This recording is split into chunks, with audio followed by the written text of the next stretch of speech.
Heyvan kəsimi məntəqələri öz fəaliyyətlərini davam etdirir.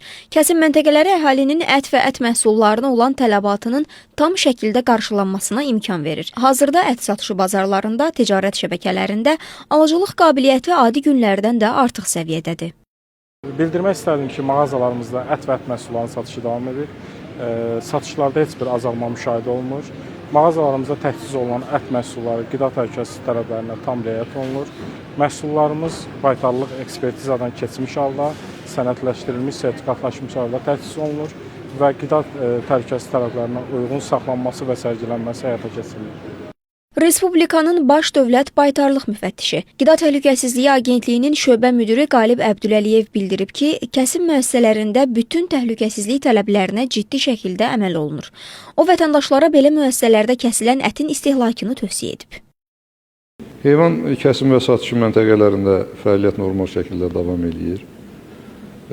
Misal üçün göstərə bilərik ki, 2018-ci ildə əgər Respublikada 6-10 təqribən heyvan kəsim məntəqəsi mövcud idisə, hazırda bu məntəqələrin sayı 120-dən çoxdur və bu məntəqələrin potensialı ölkəni heyvan əti ilə təmin etməyə imkan verir.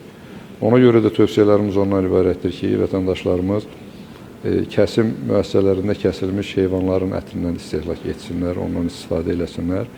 Bu, onunla əlaqədardır ki, kəsim müəssisələrində ciddi baytarlıq sanitariya nəzarəti var. Bizim müfəttişlərimiz heyvanı kəsimdən qabaq müayinə eləyir. Əgər klinik formada və yaxud subklinik formada hər hansı xəstəlik şübhəsi aşkarlanarsa, mütləq həmin heyvan kəsimindən kənarlaşdırılır. Eyni zamanda heyvan kəsildikdən sonra da cəmdəyin baytarlıq sanitariya ekspertizası aparılır və ət müəyyən müddət soyudulmaq üçün saxlanılır.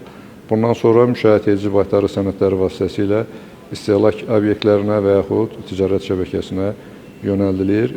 Bu, bazarların bağlanması ilə əlaqədar bu işdə hər hansı məhdudiyyət yoxdur. Qeyd edək ki, ölkə üzrə ət istehlakı əvvəlki qaydada davam edir. Satış məntəqələrində gündəlik olaraq alıcılar tərəfindən ət məhsullarına sabit tələbat müşahidə olunur. Agentlik tərəfindən istehlakçıların təhlükəsiz və keyfiyyətli məhsullarla təmin olunması məqsədi ilə nəzarət və monitorinq tədbirləri isə mütəmadi olaraq davam etdirilir.